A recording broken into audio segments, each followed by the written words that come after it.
I don't mean to be ungrateful, Sean, but that was not said of Mahler. It was said of Wagner by Oscar Wilde.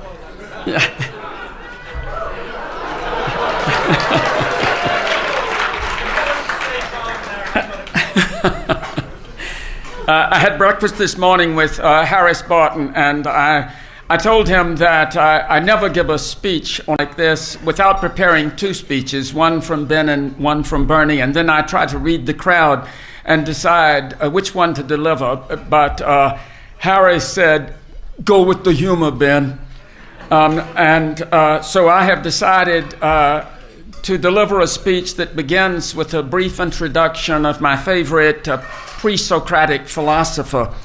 And I will begin, fellow fomenters, by pointing out that although overlooked until now in our ongoing great conversation, the philosopher Heraclitus, the most fragmentary, enigmatic, and some would say downright funky of the pre-Socratic crowd, is best remembered for having observed that a man's character is his fate. He also noted that time is like a river, and that, as he put it, and as Jorge Luis Borges clearly remembered, you can never step into the same river twice. And yet, here we are, plunging in again for another Act Two convocation. And in a lot of ways, it feels very much like the last time around, except 2 years ago, as we gathered in this very room, arriving as we had from the round earth's imagined corners and huddling together amid such celebrated ghosts as Schweitzer, Pepke, Henry Crown, we had come together to celebrate both a decade of what had been recently dubbed the Aspen Global Leadership Network and the indispensable role of that grizzled son of Canada and Gale, Keith Berwick, who sits among us tonight as irrepressible as ever. Though it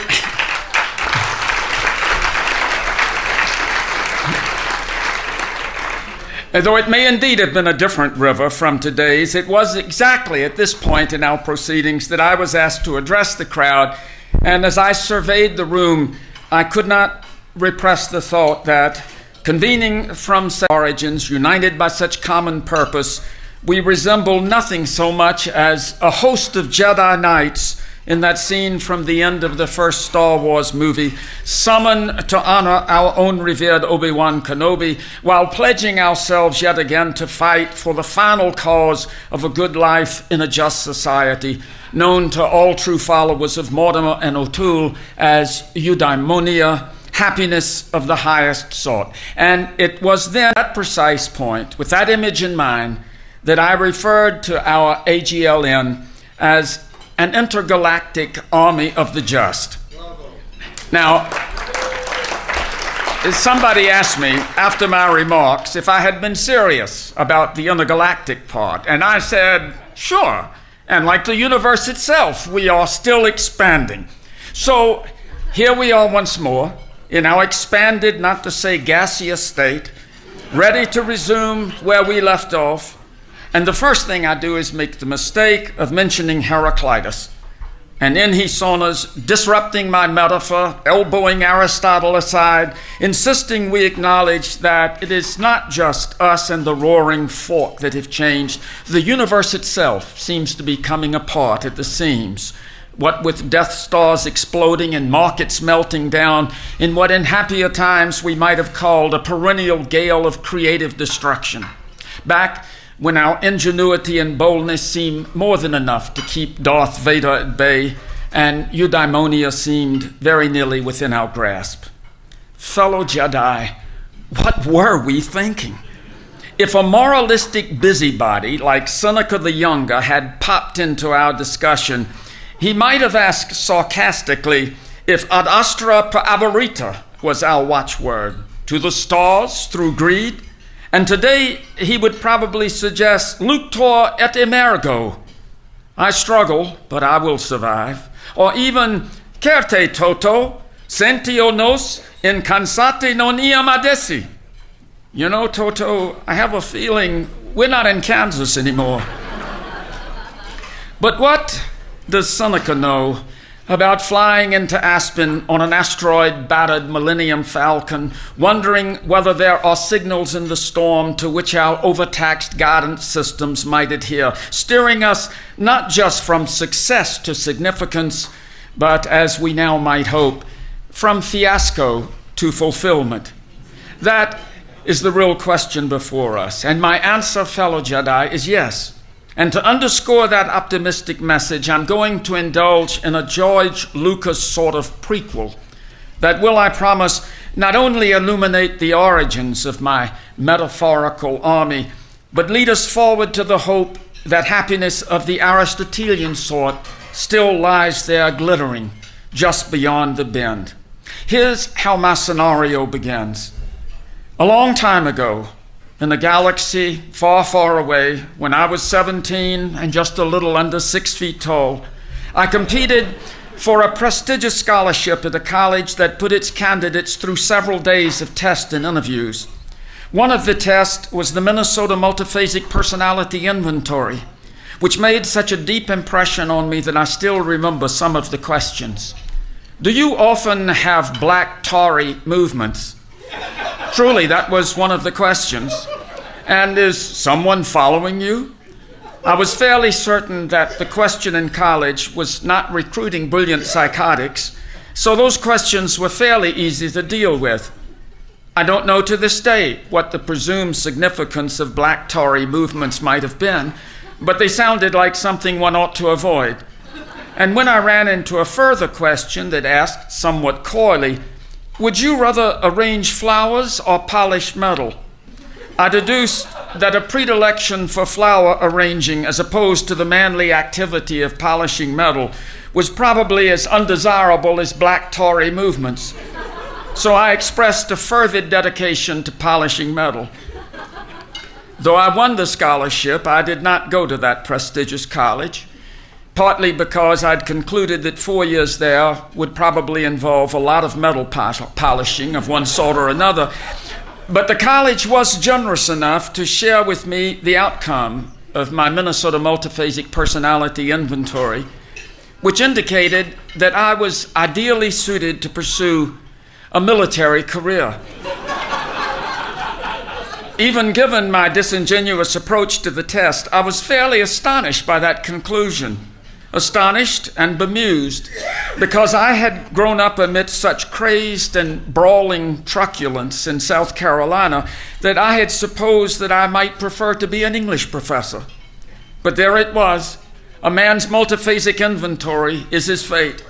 And I had apparently inherited a military gene. And sure enough, midway through my sophomore year at a little college named Sewanee in the wilds of East Tennessee, I found myself not only enrolled in Air Force ROTC, but impelled by some obscure compulsion to enlist in its newly organized Arnold Air Society Sabre drill team. As I say, this was all a very long time ago, but despite the distance of years, I vividly remember one of my fellow enlistees, Norman McSwain of Albertsville, Alabama, who, like me, played varsity football and who lived across the hall in our barracks-like dormitory. As a pre-med student, Norman was majoring in biology. As a lifelong dilettante, I was majoring in English language and literature, but we were both out to get a liberal arts education of the first water, one which, like all such balanced approaches to learning, would endow us with a tolerance for ambiguity, a capacity for critical thinking, and an ability to handle complex abstractions. Maybe it was the complex abstractions that drew us so seductively to the Sabre drill team. In retrospect, I cannot imagine why else I would have volunteered when I was otherwise so preoccupied with becoming a beatnik without neglecting my grade point average, unless, of course, there really were genetic sirens singing in my DNA. In any case, it must have been something more than the thrill of twirling razor-sharp swords around my head while wearing slippery cotton gloves.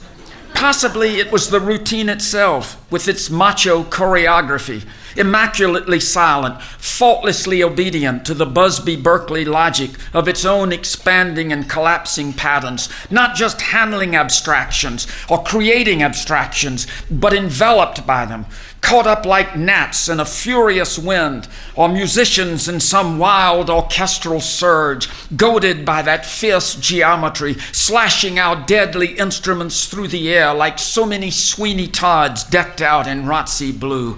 Oh, it all comes back to me now.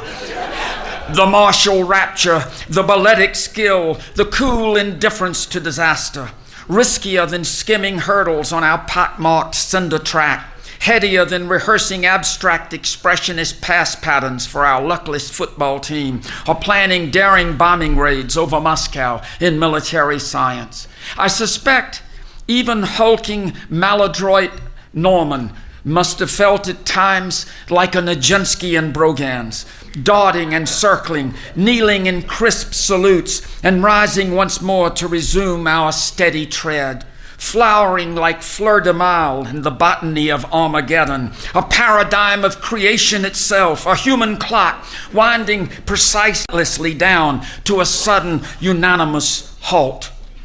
I can speculate now.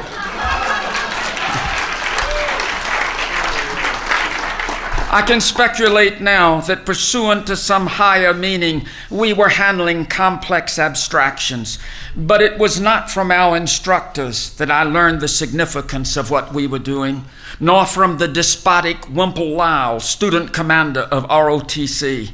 It was from Norman McSwain, who in 1957 became a living legend. He was not an instinctive soldier, Airman McSwain, but Sewanee in those days was an all-men's college in the middle of nowhere. So we had lots of time for practice in the humid old gymnasium, our sabers glinting, our puttees shining in the dim shellac of the basketball floor. By mid-spring, we were pretty good. Even Norman could wheel about the gym with the menacing grace of a medium-range tank. And somehow, though nobody wanted to take credit for it after the incident that made us so notorious, word got around that something of martial note was happening in East Tennessee. It was then the fateful summons came. We were invited to appear on the nation's first coast-to-coast TV program, On Today, with its host Dave Garroway, a sort of early morning Johnny Carson in horn rims, whose co-star for years had been a chimpanzee named J. Fred Muggs. Obviously, Garroway knew a class act when he saw one. None of us had ever been to New York, and that alone was an almost unimaginable adventure for a group of student musketeers from Appalachia. We flew up in an empty cargo plane, each with a saber case resembling a sort of golf bag, and we got to Manhattan in time for an evening to ourselves before the early morning performance. The English major and me surfaced as soon as we landed, and I made for Greenwich Village, where I hoped to find large numbers of fellow bohemians, including promiscuous girls with a weak beatniks in uniform. Norman and Jim McCowan insisted on going with me, which I feared might complicate my efforts to look supremely beat, since even in mufti they looked a lot more like Andy Griffith than Allen Ginsberg. But I need not have worried. The girls weren't interested in any of us, and Norman blended right in. In fact, Norman got drunker, faster, and more picturesquely than any bohemian I have ever met. At 5 a.m., when we started out from McDougal Street for the NBC studios up on 48th, he was still entertaining the villagers with ear-splitting whoops and blood-curdling rebel yells. Tourists and natives alike stood back as Norman at intervals threw up and resumed his whooping. 2 blocks from the studio, he suddenly went limp. At the studio door, he was comatose. Inside, we got the disturbing news that the studio was too small for our routine, so we would have to perform outside on the The police had put up barricades, but the signature shots of today were long, slow pans of people in the street who, as soon as the camera lights went on, would rush to the studio's plate glass windows and press their homemade signs against the glass for the cameras to read. "Hello, Topeka," they said, and "Hi, Ma, I made it." The people with signs were not going to like it when they were told they'd have to stay away from the windows because of us. But the immediate problem was Airman McSwain. We got a quart of black coffee and made him drink it down. It was like bringing the golem to life. His eyes opened with a ragdoll stare. His feet slapped the pavement like a penguin's. 2 minutes before airtime, he was rumpled but upright. He looked at me and tried to wink, but the effort made him lose his balance. And he had to use his saber like a walking stick to hold himself up. He got the sword back on his shoulder just as the signal came that in 30 seconds our performance should begin. We stood rigidly at attention as a resentful hush fell over the thwarted spectators behind the barricades, who were restlessly maneuvering to get a little closer to the cameras, waving their giant greeting cards in our faces. The camera lights came on, and Wimple Lau uttered the single savage command that set us irretrievably in motion. Like a band of Midwestern desperados invading the city in a convoy of wheat threshers, our intricate, dangerous machine brandished its whirling blades in the New York dawn. The crowd shrank back as we passed, leaning forward in our wake. I was so intent on remembering the counts that I didn't hear the humming begin. It was Norman McSwain setting out on his own rendition of "You Ain't Nothing But a Hound Dog," reducing our silent drill to a sort of sidewalk bucking wing. I saw Ronnie Palmer duck as Norman's saber whizzed past his ear. "Yes, the one is right," Norman crooned serenely, using a football chair. I started laughing and forgot the count. Wimple Lau was livid, hissing Gestapo-like imprecations to the whole platoon. But Airman McSwain was in the grip of something bigger than Wimple Lau. At the heart of a complex abstraction neither he nor the Pentagon itself could hope to control, careening through our Euclidean designs like a runaway Sputnik. On some sort of automatic pilot, he followed the rest of us down into a Queen Anne salute, the climax of our routine. But coming out of it, I saw him wobble and lurch to one side. And suddenly, the unthinkable occurred. He lost control of his saber. The cameras followed it as it soared in a terrible arc up over our heads, out towards the barriers where the restive mob waited with their signs and shopping bags. Now, though I know you will regard this as fiction or at best as an exaggeration, this is what actually happened. The saber fell like a javelin, point first, towards a bosomy woman with a cheerful salutation for Omaha. She shrieked and fell over backwards as the sword plunged down the front of her dress. The crowd responded with horror as if the Cossacks had arrived. It was live TV at its best. The cameras cutting back and forth from the stampeding crowd to the Alabama assassin, as he would later be called, coolly proceeding with the drill, twirling an imaginary saber as if nothing had happened. In strictly military terms, this might have seemed grace under pressure, what we had been instructed to do if we ever lost our saber. Coast-to-coast television, it came across like the later incident at My Lai. The crowd did not help. Stopping at a safe distance, they turned like extras from the battleship Potemkin, shaking their fists and shouting insults as we finished our routine, and stood in formation on top of their abandoned placards, as harmless now as bowling pins. As things turned out, the woman from Omaha was only superficially wounded.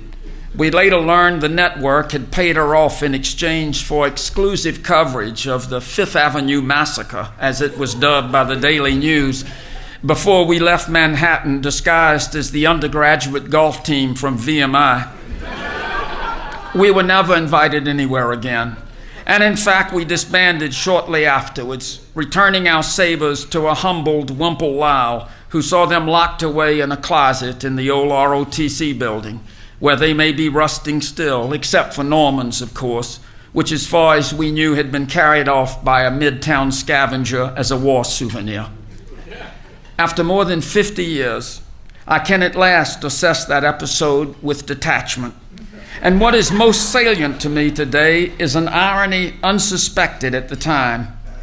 In retrospect, it seems to me the point of that debacle is not simply that our ability to handle complex abstractions was tested and found wanting, or even that Wimple Lyle's promising military career was under a cloud from that day forward.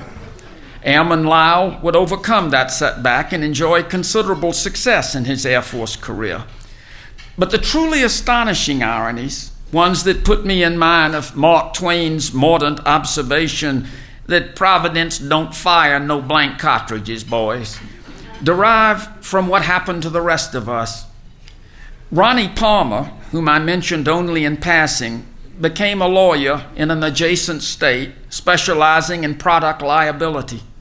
I myself spent several decades writing and producing for public television, as if to atone for my part in that coast-to-coast fiasco. And as for the former scourge of Fifth Avenue, Norman Ellsworth McSwain, I have only recently learned that he became one of the leading trauma surgeons in this country,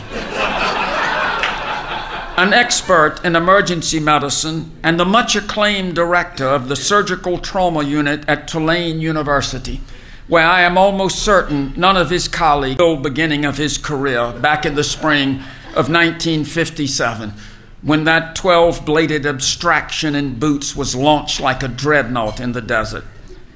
As a footnote to this tale, let me assure you that if his colleagues knew, it would hardly matter, for it was none other than Norman McSwain, whom you saw on the roof of Charity Hospital, continuing to save lives as Hurricane Katrina raged around him. Norman is, in short, a genuine hero, worthy of being dubbed a Jedi Knight. Now, I will concede that the ironies of self-fulfillment are many. It isn't always courage or creativity that saves us from our blunders. Sometimes it's merely luck, or maybe genetic encoding that amounts in effect to Heraclitus's dictum: a man's character is his fate, a woman's too. I'll also acknowledge that skeptics will deride such optimism as looking for the pony in a mountain of manure, though the reason they're wrong is the reason Joseph Schumpeter was right when he spoke of that perennial gale of destruction. Crises are opportunities. The Aspen Institute was founded by Jedi of another generation, Schweitzer, Pepke, Henry Crown, in the wake of a worldwide cataclysm. They were convinced that ideas matter, not dogma or ideology, but the thrust of a freely inquiring mind in consort with other minds. They can't be said to have routed the powers of darkness, but they kept the ideal alive. And that ideal was precisely the same as the one Keith Berwick espoused, which he had learned from O'Toole, and O'Toole from Adler, and Adler from others, in turn from others, all the way back to Aristotle. In the aftermath of the long Cold War that followed that initial conclave in 1949, the Berlin Wall was demolished and the Henry Crown Fellowship created, bringing with it a whole new roster of recruits for what was in effect a once-and-future dream of a legion to change the world.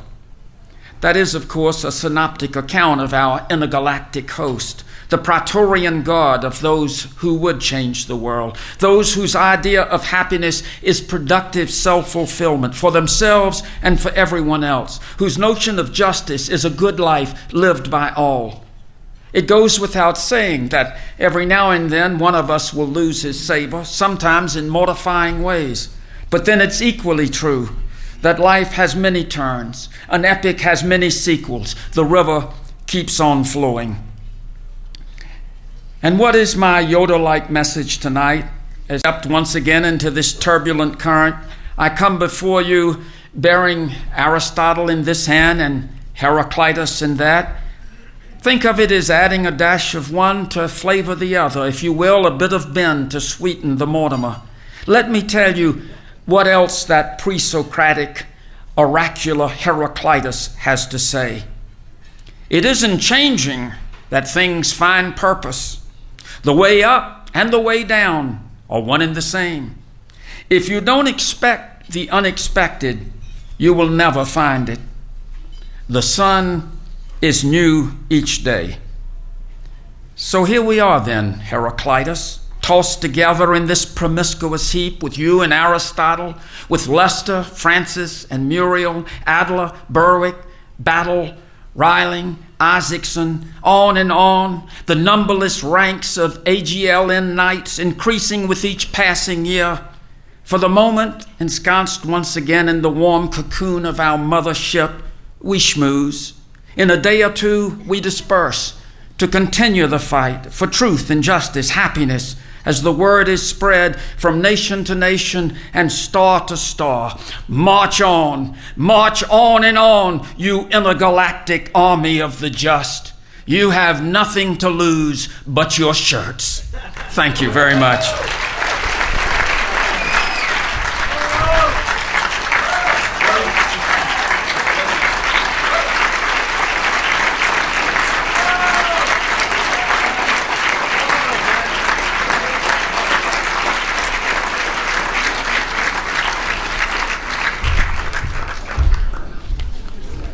Ladies and gentlemen, you have to know when you've been beat. And I can't beat Heraclitus' dictum, nor anyone else's actually. But Ben, you win. It was a wonderful evening. Thank you all for coming. We look forward to seeing you tomorrow night. Get some rest. Good night.